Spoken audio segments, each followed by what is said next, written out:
Montana Territory. 1887. The dust kicked up by her horse's hooves hadn't even settled when the laughter began.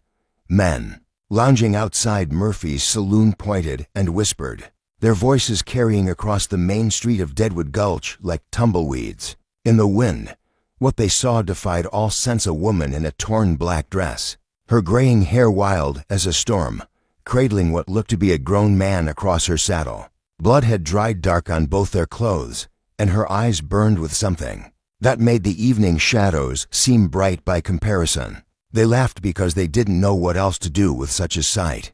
These rough men who'd seen cattle drives and claim jumpers, shootouts, and stampedes, but never a mother carrying her dead son home like this. Millicent Thorne had ridden hard for 3 days straight, stopping only to water her horse and adjust the body that lay draped across her saddle. Her son Thomas, 26 years old, broad-shouldered, and kind-hearted as his father had been, grew heavier with each mile. But she would not leave him behind in those cursed hills. Where she'd found him, the town of Deadwood Gulch spread before her like a collection of wooden boxes scattered by a careless child. False-fronted buildings lined the dusty main street, their painted signs faded by the relentless prairie sun. The Murphy Brothers Saloon stood at the center of it all, its batwing doors swinging as men came and went, spilling yellow lamplight and the sound of piano music into the growing dusk. Millicent brought her gelding to a halt directly in front of the saloon. The laughter that had greeted her rival died away as the men got a closer look at what she carried. Thomas's face was peaceful in death, unmarked except for the small, neat hole in his chest where the bullet had found his heart. "Evening, Mum," called out a man in a bowler hat, his voice uncertain. You need help with something." Millicent's voice, when it came, was steady as granite. "I need to know where my son's killer is." The silence that followed was complete. Not even the piano inside the saloon dared to continue its tune. An older man with a silver badge pinned to his vest stepped forward. Sheriff Benjamin Coates had been keeping the peace in Deadwood Gulch for near on 15 years, and he'd learned to read trouble in all its forms. This woman, with her steel gray eyes and the way she held herself straight despite 3 days of hard riding, was trouble of the worst kind, the kind that came seeking justice. "Ma'am, I'm Sheriff Coates. Why don't you tell me what happened here?" Millicent's gaze swept across the faces gathered around her horse, ranch hands, drifters, merchants, and claim jumpers, all of them united now in their silence. "My boy Thomas was murdered 3 days ago up in Devil's Canyon, shot down like a dog while he was checking our cattle. I found him at sunset, still warm." Her voice cracked just slightly on the last words. "Someone in this town knows who did it. Someone in this town maybe even paid for it to be done." Sheriff Coates stepped closer, his hand resting on his gun, belt more from habit than threat. "Ma'am, Devil's Canyon is rough country. Could have been claim jumpers, could have been rustlers, could have been anyone. Could have been," Millicent agreed. "But it wasn't. This was personal, Sheriff. My boy was shot once, clean through the heart. That's not the work of some desperate rustler looking to steal cattle. That's the work of a man who wanted Thomas dead. Specific like." A murmur ran through the crowd. The name Thorne carried weight in these parts. Old Henrik Thorne had been one of the first to settle in the territory, back when it was nothing but grass and sky and the occasional Indian war party. He'd built a ranch that stretched from the river to the foothills, raising the finest cattle in Montana Territory until a fever took him 5 years back. Since then, his widow Millicent and their son Thomas had kept the ranch running, though times had grown harder with each passing year. "Mrs. Thorne," the sheriff said, his tone gentler now, "I understand you're grieving, but you can't just ride into town accusing folks of murder without proof." Millicent reached into her coat and pulled out a piece of paper, creased and stained with her son's blood. This was pinned to Thomas's shirt. "You tell me it's not proof." Sheriff Coates took the paper and unfolded it carefully. Written in a neat hand were the words, "Stay away from the Morrison Creek claims or join your father." The crowd pressed closer, trying to see what the paper said, but the sheriff folded it quickly and tucked it into his own coat. "This is serious business. Mrs. Thorne, you should have brought this to me first thing instead of parading through town like this. I should have done a lot of things different." Sheriff, Millicent replied, her voice growing colder. But I didn't want to give the killer time to run. I wanted to look into the faces of every man in this town and see who flinched when I told them. What happened to my boy? She had been watching the crowd as she spoke, and she saw a slight tightening around the eyes of a man standing near the saloon's entrance. He was well-dressed for Deadwood Gulch, with a clean-shaven face and soft hands that spoke of office work rather than manual labor. When their eyes met, he took a half-step backward into the shadows. "You there," Millicent called out, pointing directly at him. "You got something you want to say about my son's death?" The man Jeremiah Kellerman, though Millicent didn't know his name yet, straightened his shoulders and stepped forward. "I'm sorry for your loss, Mum, but I don't know anything about your son or what happened to him." "That's so." Millicent swung down from her horse, moving with the fluid grace of someone who'd spent a lifetime in the saddle. "Then why did you step back when I mentioned Morrison Creek?" Kellerman's face flushed red. "I did no such thing." "You did." The voice came from an unexpected source, a young woman who had been standing in the doorway of the general store. She was perhaps 20 years old, with auburn hair and green eyes that reminded Millicent of her own youth. "I saw you flinch when she said those words, Mr. Kellerman. Ophelia, you'd best keep your mouth shut about things that don't concern you." Kellerman snapped. The young woman, Ophelia Brennan, daughter of the store owner, stepped fully into the street. "Murder concerns everyone in this town, especially when it's done to steal land that rightfully belongs to someone else." Sheriff Coates held up his hands. "Now hold on, everyone. Let's take this conversation somewhere more private before." "No," Millicent's voice cut through his words like a blade. "I've kept quiet about a lot of things for a lot of years, Sheriff. I've turned the other cheek when cattle went missing, when fences got cut, when water got diverted from our streams. But they killed my boy, and I won't be keeping quiet about that." She turned to face the crowd, and when she spoke, her voice carried to every corner of the street. "My husband Henrik found silver ore up in Devil's Canyon 20 years ago. He filed the claims legal and proper, but he never worked them. Said the ranch was enough for any man, and he was probably right. But those claims are still valid, still in the Thorne name, and worth more money than most folks in this town will see in 10 lifetimes. The murmur that ran through the crowd was louder now, more urgent. Everyone in Deadwood Gulch knew about the silver strikes up in the mountains, knew that fortunes were being made and lost with each new claim. But few had known that the Thornes held rights to some of the richest ground in the territory. "Someone in this town has been trying to force me to sell those claims," Millicent continued. "Someone who thinks a widow woman doesn't have the backbone to fight for what's hers. Well, they found out different tonight." Kellerman had grown pale during her speech, and now he made a mistake that revealed more than he intended.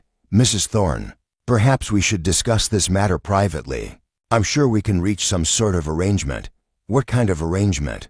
Millicent's eyes fixed on him like a hawk spotting a mouse. I merely meant that if you're looking to sell the claims, there are proper channels. I never said I was looking to sell anything." Her voice was deadly quiet now.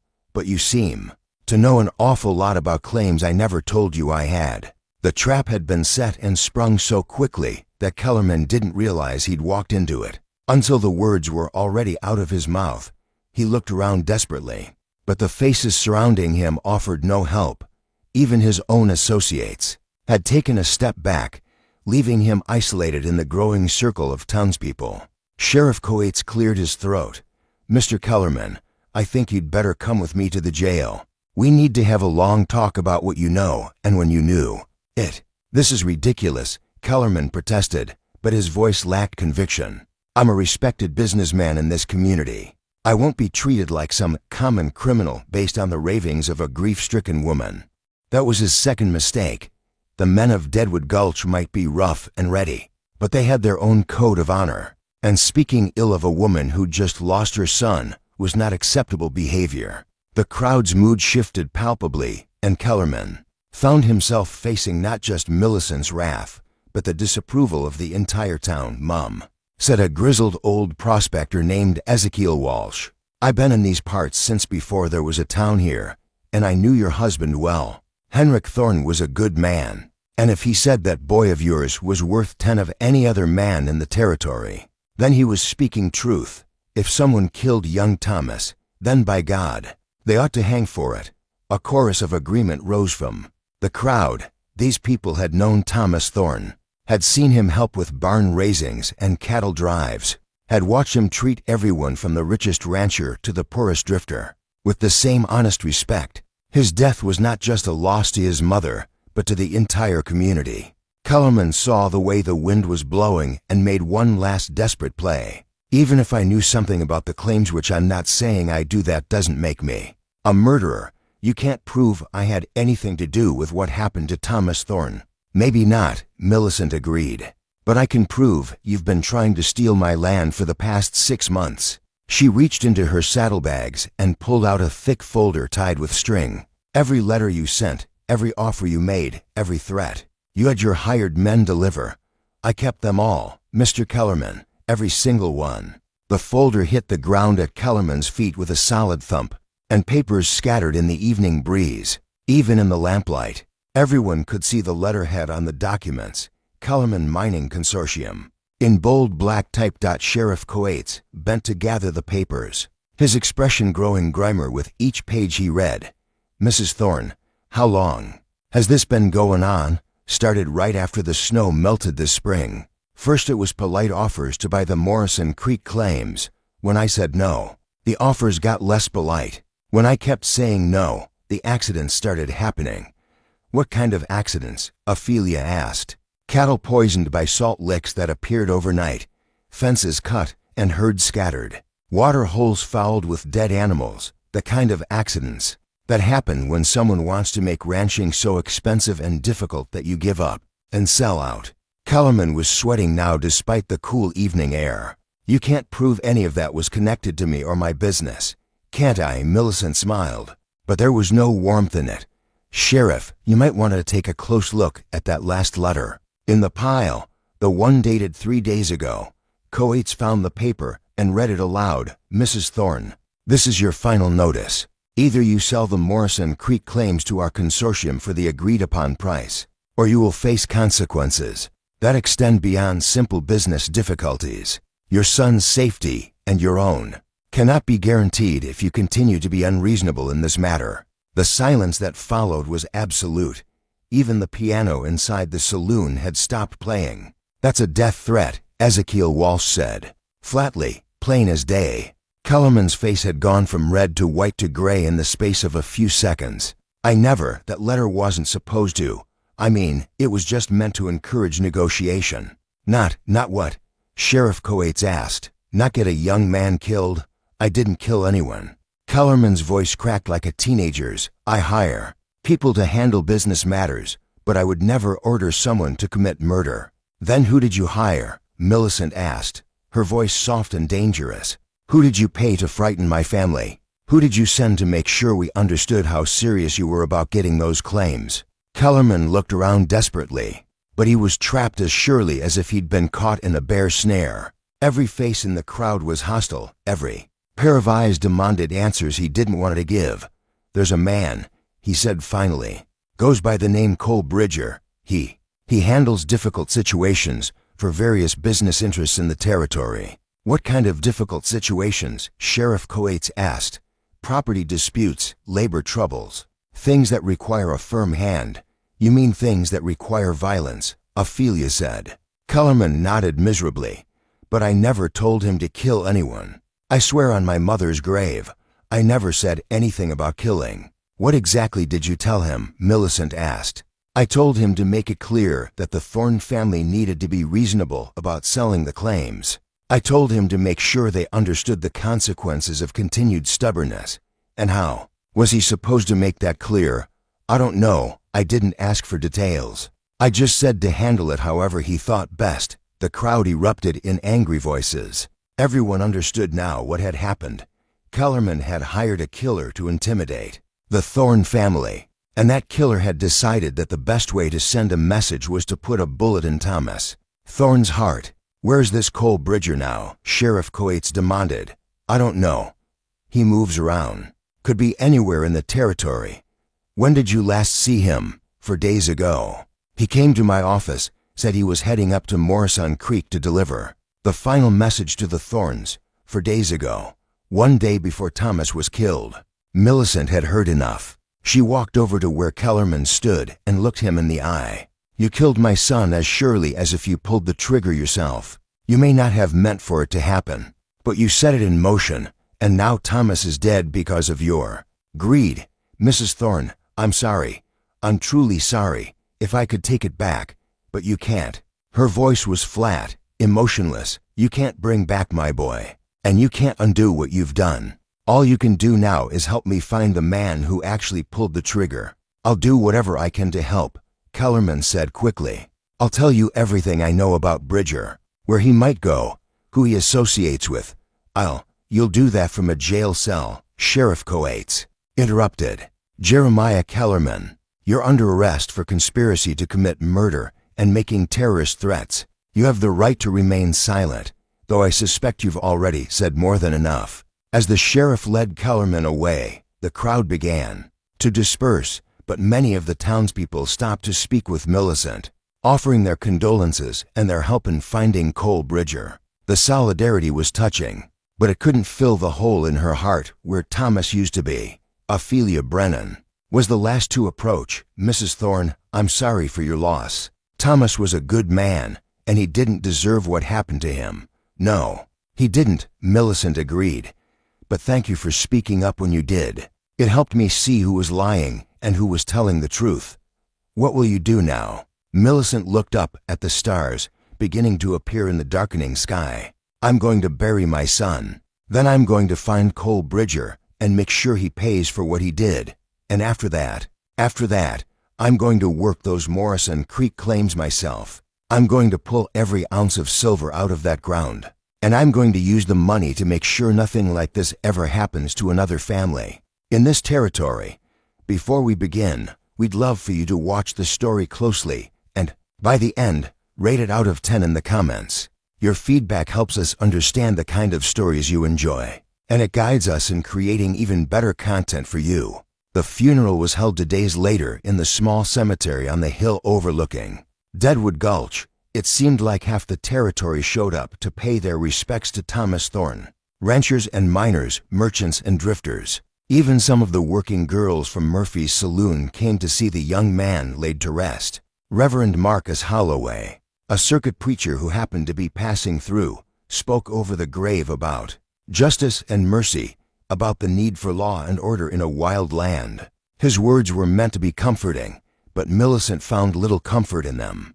Justice and mercy were fine concepts, but they wouldn't bring Thomas back. After the service, as the crowd began to disperse, Sheriff Coates approached her. Mrs. Thorne, I wanted to let you know that I've been questioning Kellerman about this Cole Bridger fellow. I think I have a lead on where he might be headed. Where? There's a mining camp called Silver Falls about 50 miles north of here. It's rough country, full of claim jumpers and desperados. The kind of place a man like Bridger might go to ground after what happened to your son. Millicent nodded. I'll leave at first light. Mum, with all due respect, you can't just ride into Silver Falls alone. It's dangerous country, and Bridger is a dangerous man. Let me organize a posse. No. Her voice was firm. This is my responsibility, Sheriff. Thomas was my son, and I'll be the one to see justice done. Mrs. Thorne, I understand how you feel, but do you? She turned to face him fully. Do you have children, Sheriff? I know, ma'am. I don't. Then you don't understand. You can't understand what it's like to hold your dead child in your arms and know that someone murdered him for money. You can't understand what it's like to want vengeance so badly that it burns in your chest, like a fire that won't go out. Coates was quiet for a long moment. Maybe I don't understand that, ma'am, but I do understand that if you go after Bridger alone, you'll likely end up dead, and then your son's death will never be properly avenged. Then I'll die trying, but I won't sit at home and wait for someone else to do what needs to be done. The sheriff sighed. I can't stop you from leaving town, Mrs. Thorne, but I can't protect you once you're gone either. I'm not asking for protection. I'm asking for information. What else did Kellerman tell you about Bridger? Coates looked around to make sure they weren't being overheard, then spoke in a low voice. He's originally from Texas, came north after some trouble with the law down there. He's fast with a gun, very fast. He's also smarter than most of the men in his line of work. He doesn't take unnecessary risks, and he doesn't leave loose ends, meaning he probably knows that Kellerman got arrested, and he probably knows that you're looking for him. He'll be expecting trouble. Millicent absorbed this information. What does he look like? About 6 feet tall, dark hair, dark eyes. Has a scar running from his left ear to the corner of his mouth. Kellerman says he got it in a knife fight in El Paso. Usually wears black clothes and carries a custom-made Colt .45 with ivory grips. How will I find him in Silver Falls? There's only one saloon in the camp, a place called the Nugget. If Bridger's in Silver Falls, that's where he'll be. But Mrs. Thorne, the sheriff paused, struggling with his words. If you do find him, what exactly are you planning to do? The question hung in the air between them. Millicent looked down at the fresh grave where her son lay, then back at the sheriff. I'm going to ask him why he killed my boy, and then I'm going to kill him. She said it so matter-of-factly that it took a moment for the full import of her words to sink in. When they did, Sheriff Coates shook his head. Ma'am, that's not justice. That's murder, is it? When a man kills your child for money, and you kill him in return, what would you call that? I'd call it revenge. And revenge has a way of destroying the person seeking it just as much as the person it's aimed at. Millicent was quiet for a long time, staring at Thomas's grave. Sheriff, you seem like a good man, and I appreciate your concern. But my son is dead, and the man who killed him is walking free. That's not right, and I'm going to make it right the only way I know how. She turned and walked away, leaving the sheriff standing alone among the graves. Millicent left Deadwood Gulch before dawn, when the mist still clung to the valleys, and the first birds were just beginning to sing. She had packed light supplies for a week, her late husband's Winchester rifle and a Colt .38 that had belonged to her father. She wasn't fast with a gun like the men she'd heard about, but she was accurate and at close range. Accuracy mattered more than speed. The trail to Silver Falls led through some of the most beautiful and treacherous country in Montana. Territory. Pine-covered mountains rose on both sides of the narrow path, their peaks still capped with snow despite the late summer season. Streams tumbled down from the heights, carrying the cold, clear water that had carved these valleys over countless centuries. But Millicent saw little of the beauty around her. Her mind was focused on the task ahead, on the confrontation that awaited her in Silver Falls. She tried to imagine what she would say to Cole Bridger when she found him, tried to picture how the encounter would unfold. But each time she attempted to visualize the scene, it ended the same way, with gunfire and death. She made good time the first day, covering nearly 20 miles before stopping to make camp beside a mountain stream. As she sat by her small fire, eating beans and hardtack, she thought about Thomas and the life he would never have. He had been planning to marry Ophelia Brennan come spring, had already started building a house on a piece of land overlooking the river. Now the half-finished cabin would stand empty, a monument to dreams that would never be fulfilled. The second day brought rougher terrain and slower progress. The trail climbed steadily into the mountains, winding through stands of aspen and pine that seemed to stretch endlessly in all directions. Millicent's horse, a sturdy gelding named Buck, handled the climb well, but she could tell he was feeling the strain. She stopped frequently to rest him and to check the trail ahead. It was during one of these stops that she saw the smoke.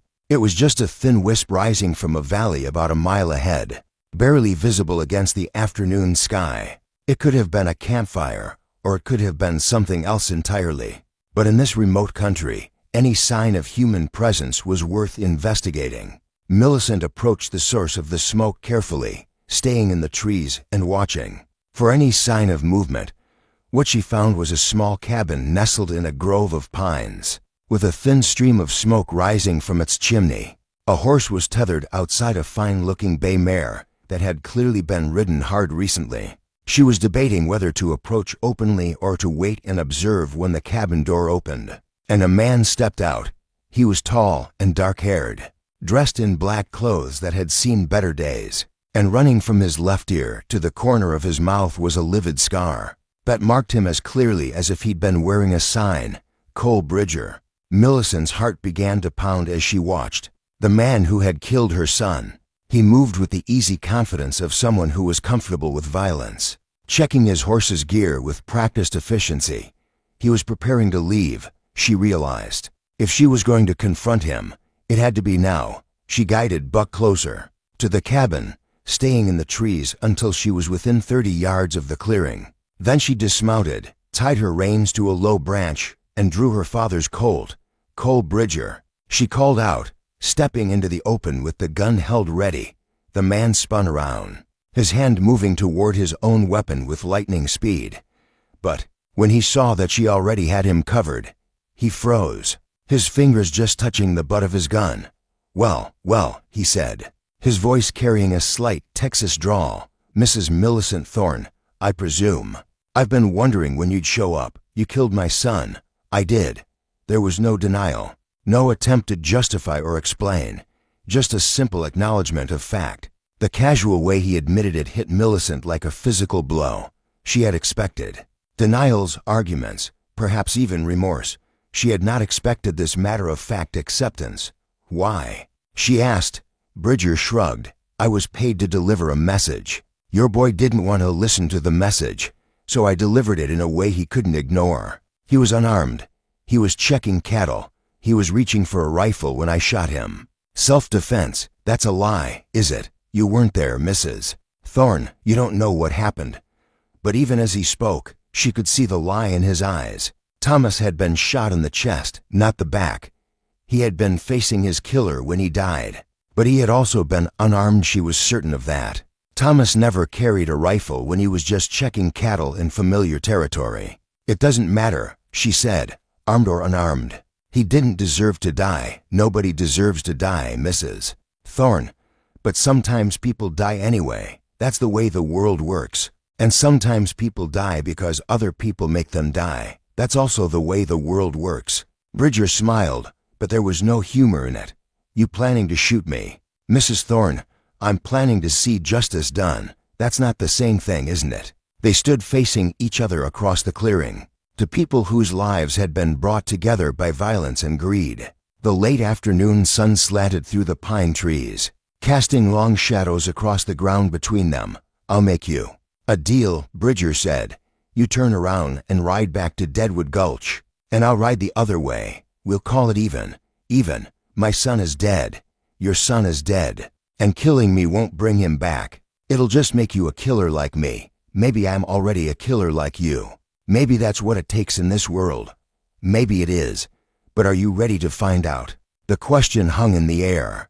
Between them, Millicent's finger tightened on the trigger of her Colt, but she didn't fire. Something in Bridger's manner, some quality of patience or resignation, made her hesitate. Tell me about my son's last moments, she said. Tell me exactly what happened. Bridger was quiet for a long moment, studying her face. Why do you want to know? Because he was my child. Because I carried him for 9 months and raised him for 26 years. And I need to know how he died. You sure about that? Sometimes it's better not to know the details. I'm sure. Bridger sighed and shifted his weight slightly. I found him up in Devil's Canyon, like you said. He was checking a small herd of cattle, maybe 20 head. I rode up to him, told him I had a message from some business associates of his mother's. He asked what kind of message, and I told him the kind that was best delivered in private. Go on. We rode away from the cattle, up to a ridge where we could talk without being overheard. I told him about the mining claims, about how his mother needed to be reasonable and sell them to people who could make proper use of them, he said. His mother had already made her position clear, that the claims weren't for sale at any price.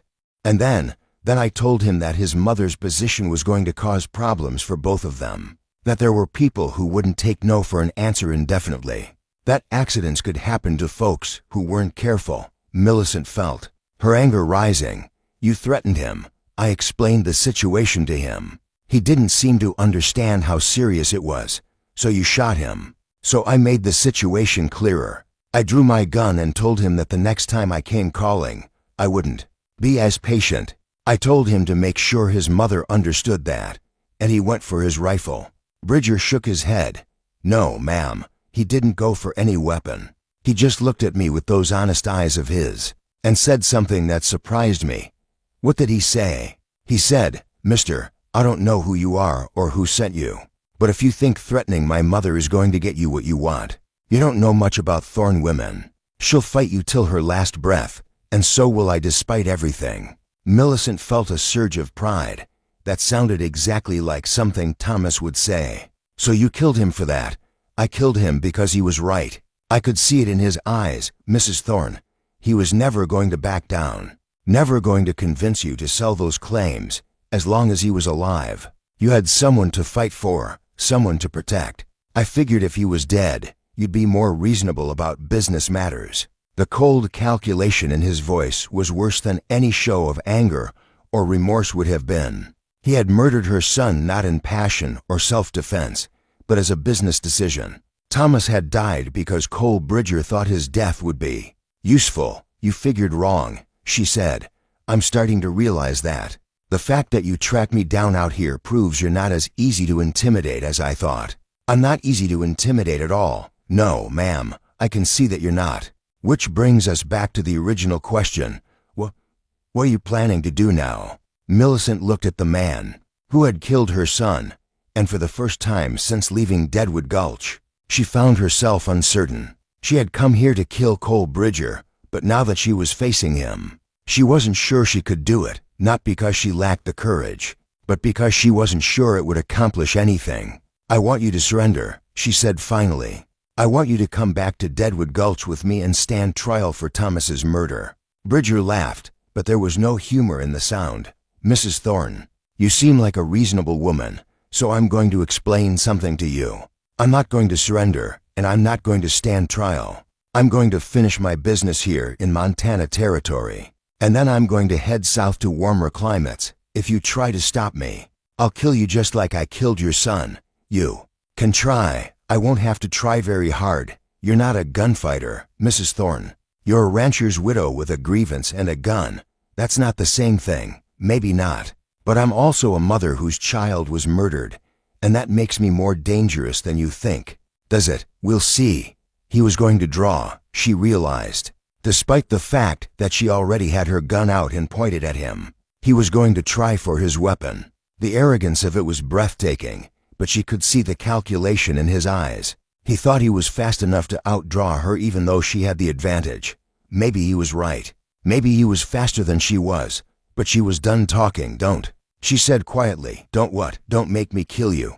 Surrender. Come back with me. And face justice properly. It's what Thomas would have wanted. Your son is dead, Mrs. Thorne. What he would have wanted doesn't matter anymore. It matters. To me. Then you're a fool. His hand moved toward his gun, and Millicent fired. The shot echoed off the surrounding mountains like thunder, sending birds scattering from the trees. Cole Bridger stumbled backward, his own gun half drawn, a look of surprise on his scarred face. He looked down at the spreading red stain on his shirt, then back up at Millicent. Well, I'll be damned, he said, his voice already growing weak. You actually did it. He fell to his knees, then forward onto his face, his unfired gun falling from his fingers to land in the pine needles beside him. Millicent stood frozen, the smoking Colt still in her hand, staring at the man she had just killed. She had expected to feel satisfaction, or justice, or at least some sense of completion. Instead, she felt empty, as hollow as a dry well. She had avenged her son, but Thomas was still dead. She had found his killer and made him pay, but the hole in her heart remained as large as ever. The fire that had burned in her chest since finding Thomas's body had not been extinguished. By Bridger's death it had simply changed, becoming something colder and more permanent. She holstered her gun and walked over to where Bridger lay. He was still breathing, but just barely. Blood frothed at the corners of his mouth, and his eyes were already growing glassy. Why? She asked, kneeling beside him. Why did you have to kill him? Why couldn't you have just delivered your message and left? Bridger's lips moved, but no sound came out. Then, with what seemed like tremendous effort, he whispered, because that's what I was paid to do. Those were his last words. Cole Bridger died as the sun set behind the mountains, painting the sky the color of blood and gold. Millicent spent the night in Bridger's cabin, sitting by the fireplace and staring into the flames. She had found papers in his saddlebags that confirmed what she already knew. Kellerman had hired him, not just to intimidate the Thorne family, but to remove them permanently if they couldn't be convinced to sell.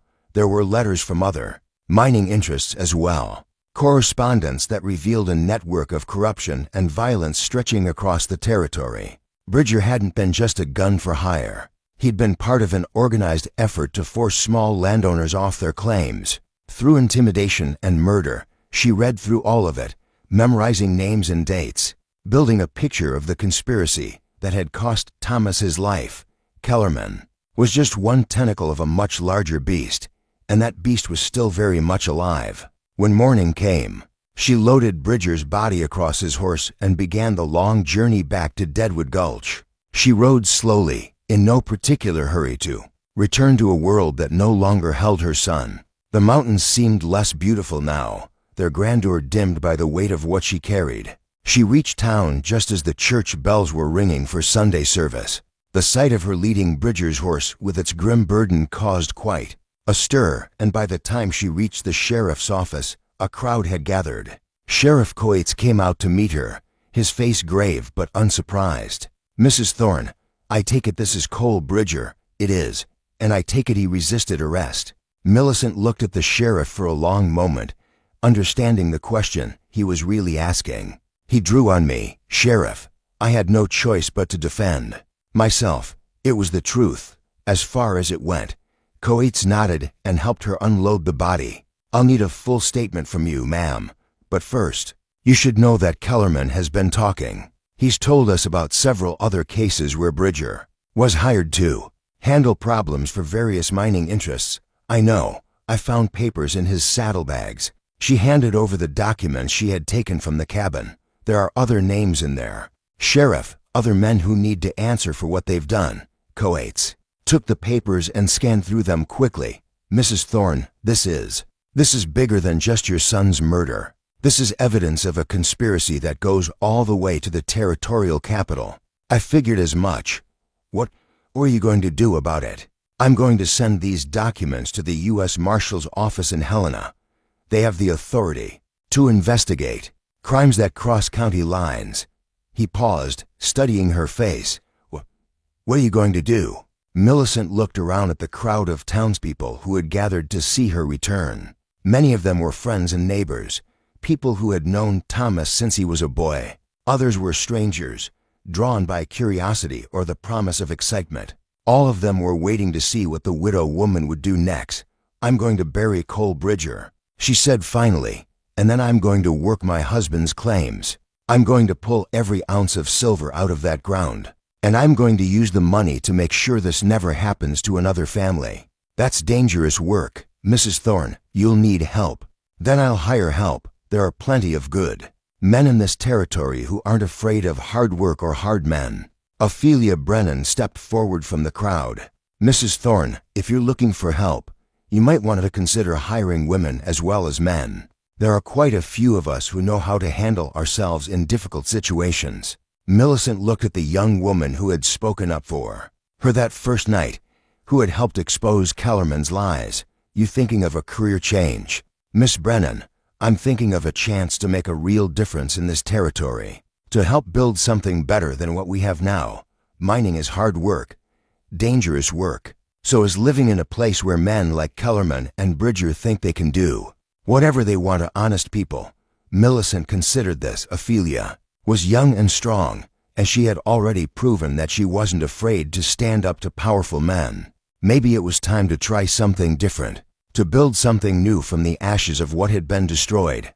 "All right, Miss Brennan, if you're serious about this, come talk to me after I've had a chance to rest and think. We'll discuss terms and conditions."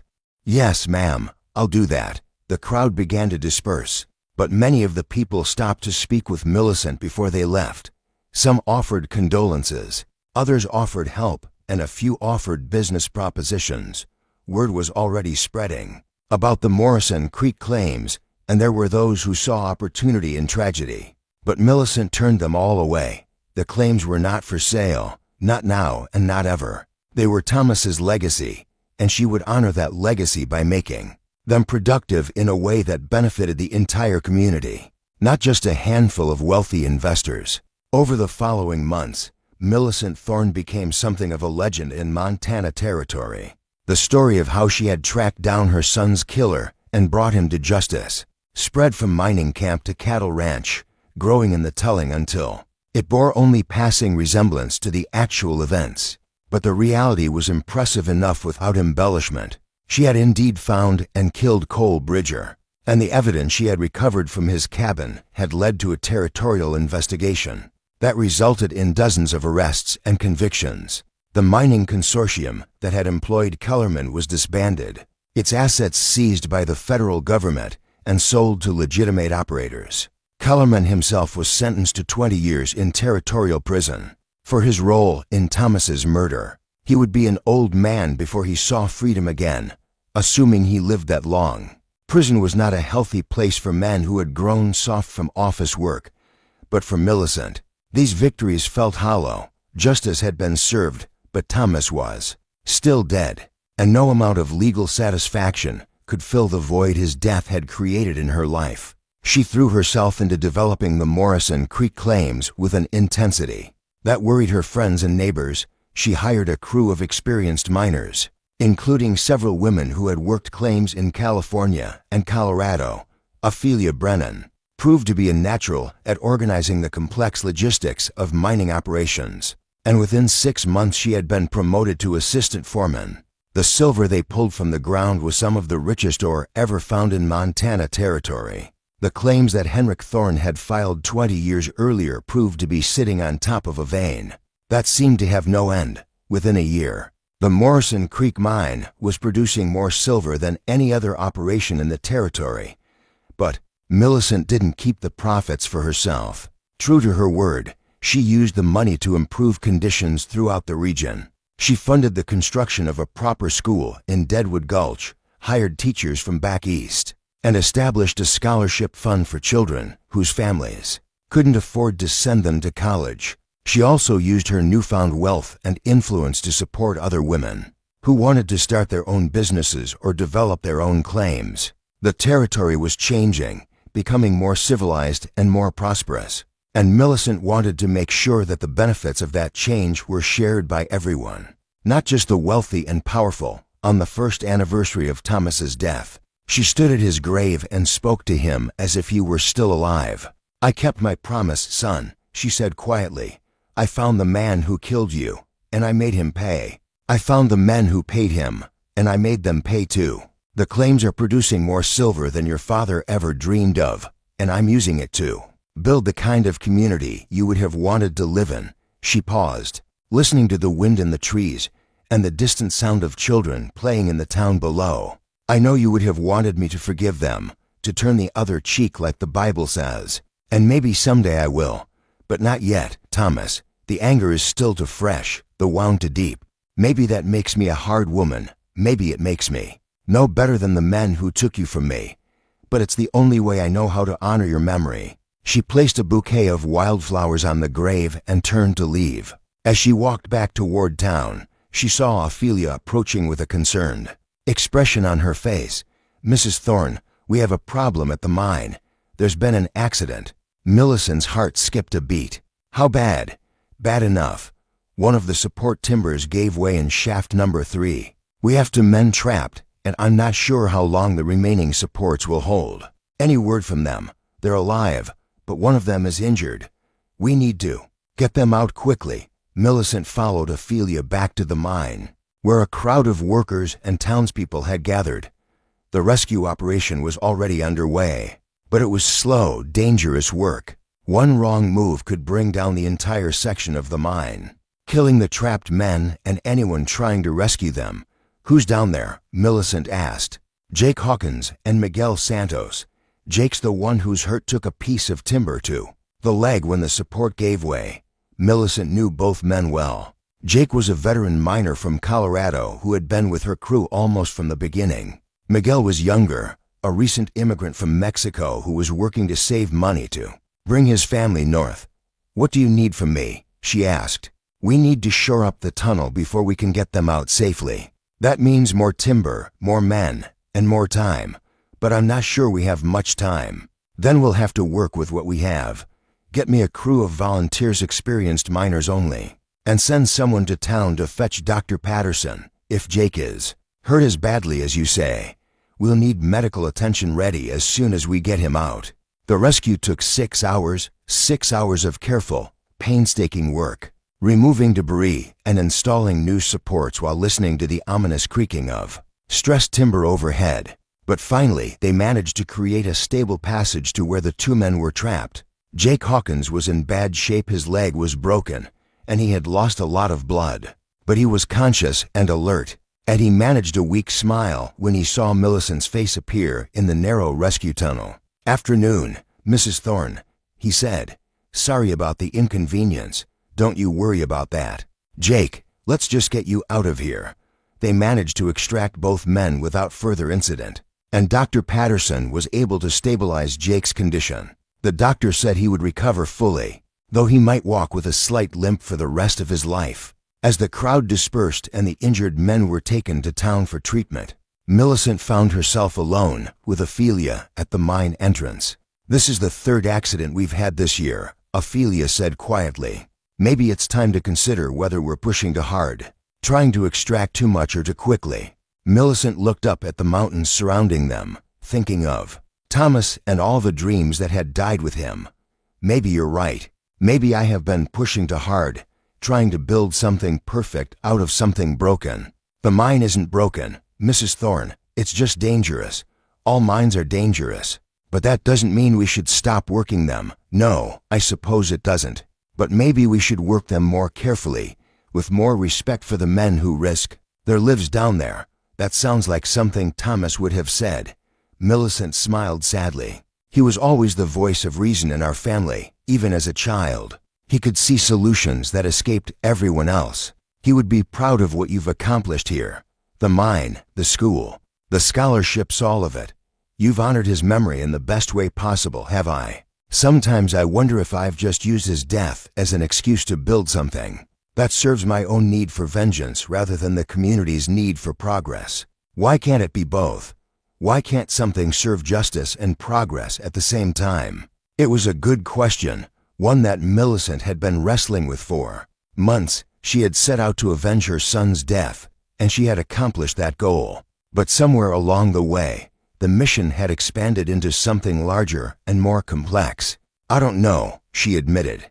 "I suppose I won't know until I'm old and gray and can look back on everything with the wisdom of distance. By then, it might be too late to change course if you've chosen the wrong path. Then I guess I'll have to trust that the path I'm on is the right one, even if I can't see where it leads." 10 years after Thomas Thorne's death, Millicent stood once again at his grave, but this time she was not alone. Ophelia Brennan, now Ophelia Walsh, having married the old prospector Ezekiel the previous spring, stood beside her, along with a small group of children from the school that Millicent had built. The children were there for a history lesson, learning about the early days of Deadwood Gulch and the events that had shaped their community. But for Millicent, their presence served as a reminder of how much had changed since that terrible night when she had ridden into town carrying her dead son. The Morrison Creek Mine had become the most productive silver operation in Montana Territory, employing over 100 men and women and generating wealth that had transformed the entire region. Deadwood Gulch had grown from a rough frontier town into a proper community, complete with paved streets, electric lighting, and a railroad connection to the outside world. But more importantly, it had become the kind of place where children could grow up safely, where families could build futures without fear of violence or intimidation. The mining consortium that had killed Thomas was long gone, replaced by operations that valued their workers' lives and the community's welfare. "Mrs. Thorne," one of the children asked, "is it true that you really tracked down the bad man all by yourself?" Millicent smiled. "I had help, even when I thought I was alone. Good people in this community stood by me when I needed them most, and they helped me find the strength to do what needed to be done." "Were you scared?" "Yes, I was scared. I was scared that I wouldn't be strong enough, or brave enough, or smart enough to get justice for my son. But being scared doesn't mean you don't act, it just means you have to find the courage to act. Anyway, what happened to the bad man? He faced the consequences of his actions. And that's an important lesson for all of us. The choices we make have consequences, good and bad. We have to be prepared to accept responsibility for those consequences. After the children left with their teacher, Millicent and Ophelia remained at the grave. The sun was setting behind the mountains, painting the sky in shades of gold and crimson that reminded Millicent of that day 10 years ago when she had confronted Cole Bridger. "Do you ever regret it?" Ophelia asked quietly. "Killing him, I mean. Do you ever wonder how things might have been different if you had found another way?" Millicent considered the question carefully. It was one she had asked herself many times. "Over the years, I regret that it was necessary," she said finally. "I regret that Thomas had to die. And I regret that we live in a world where violence sometimes seems like the only answer to violence. But do I regret pulling the trigger? No. Cole Bridger made his choices, and I made mine. I can live with the consequences of my actions, even if it means you'll never see Thomas again." Thomas was gone the moment Bridger shot him. Nothing I did afterward could change that. But what I could change was whether his death would mean something, whether it would lead to something better for other people. And has it? Millicent looked down at the town spread out below them, at the lights beginning to twinkle in the gathering dusk, at the smoke rising from chimneys where families were gathering for dinner. "I think so. I hope so. Thomas always believed that people were basically good, that they would do the right thing if given the chance. I tried to build something that would give them that chance. You succeeded, you know. This community, everything we've built here, it's exactly the kind of place Thomas would have wanted to raise his own children." The thought of the grandchildren she would never have brought tears to Millicent's eyes. But they were not bitter tears. They were tears of gratitude for the life Thomas had lived, however brief, and for the legacy he had left behind. "Thank you, Ophelia, for everything, for standing by me that first night, for helping me build the mine, for being the daughter I never had. Thank you for showing me what it means to fight for something that matters. I wouldn't be who I am today without your example." They walked back toward town together. Two women who had found strength in each other and in their shared commitment to justice and progress. Behind them, the mountains stood silent and eternal, guardians of secrets and dreams, witnesses to the endless cycle of loss and renewal that defined life on the frontier. The story of Millicent Thorne and her quest for justice had become legend. In Montana territory, told and riddled around campfires and in saloons, embellished with each telling until it bore only passing resemblance to the actual events.